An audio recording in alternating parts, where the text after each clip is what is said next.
নিগলিত গুণের কবিতা শুধু তোমার জন্য। কতবার যে আমি তোমাকে স্পর্শ করতে গিয়ে গুটিয়ে নিয়েছি হাত, সে কথা ঈশ্বর জানে। তোমাকে ভালোবাসার কথা বলতে গিয়েও কতবার যে আমি সে কথা বলিনি, সে কথা আমার ঈশ্বর জানে। তোমার হাতের মৃদু কড়া নাড়ার শব্দ শুনে জেগে উঠবার জন্য দরজার সঙ্গে চুম্বকের মতো আমি গেঁথে রেখেছিলাম আমার কর্মজীবন। তুমি এসে আমাকে ডেকে বলবে, এই ওঠো, আমি আমি আর আমি একই শুনলাম, এমত উল্লাসে নিজেকে নিক্ষেপ করবো তোমার উদ্দেশ্যে।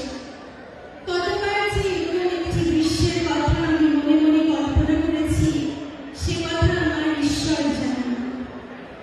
আমার চুল পেকেছে তোমার জন্য, আমার গায়ে জ্বর এসেছে তোমার জন্য। আমার ঈশ্বর জানে আমার মৃত্যু হবে তোমার জন্য। তারপর অনেকদিন পর একদিন তুমিও জানবে আমি জন্মেছিলাম তোমার জন্য, শুধু তোমার জন্য। ধন্যবাদ সবাইকে।